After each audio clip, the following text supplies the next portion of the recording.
So once again, here we are delving into the relics of an age long past gone. With another episode of Variety Pack. So why don't y'all sit your buns down and we can get this show started.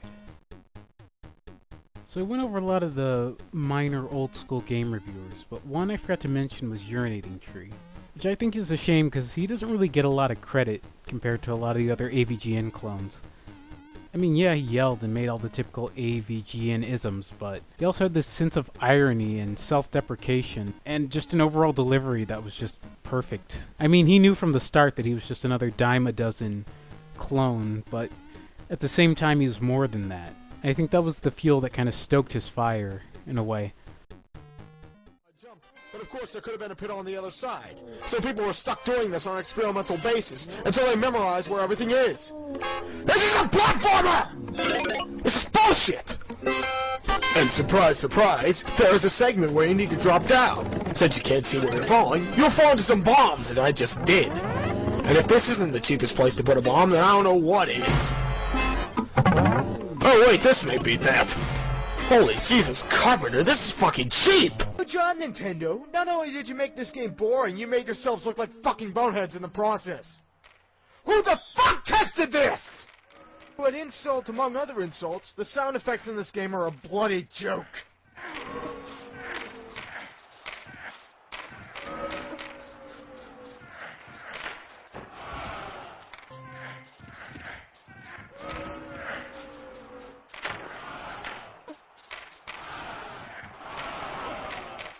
Guys disappeared and reappeared multiple times from 2008 to 2010. Hey, I said it right this time. But when he did return, he had a much more calm demeanor than what he usually had. And I think that was an improvement for him, in my opinion.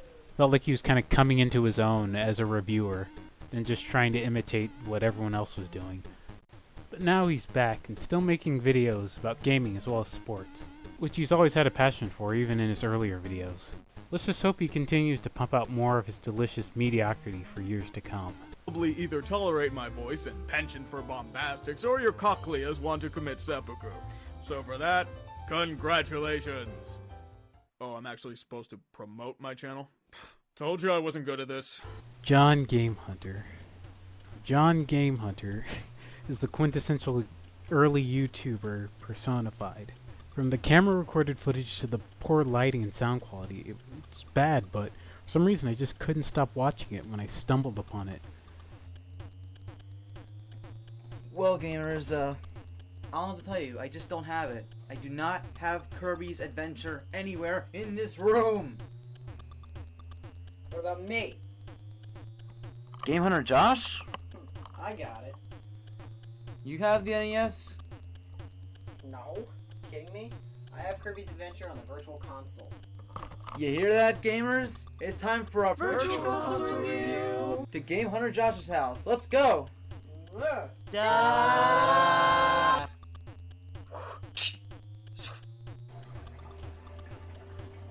Hello, people!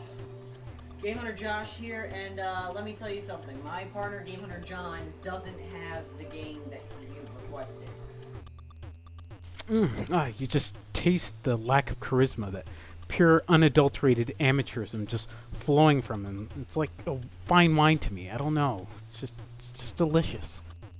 After doing an E3 video around 2011, John, like many early YouTubers, disappeared, leaving all his 100+ subscribers behind. You know, back when any of that was actually a big deal. All that's left is an old Skype account that isn't even accessible anymore.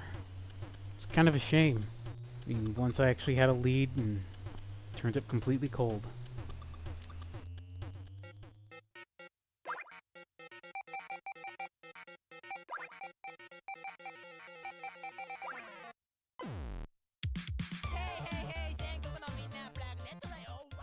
Plugnet, a Japanese rap group founded by the enigmatic Yuki, first uploaded her group's music vids on YouTube around 2007. But as a rap group, they've probably been around longer than that.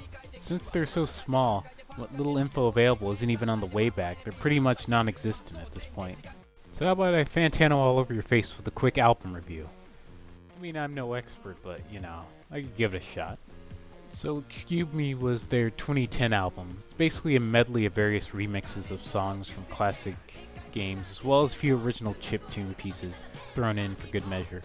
While it's not bad, it has the growing pains of a small-time musician or group putting out their first work. It's very rough around the edges, but it grows on you after a while. Their album's on Amazon for the low price of 89 cents, give or take. Which I think is a really good price. I mean, I honestly would have paid a little bit more for it, like even $1.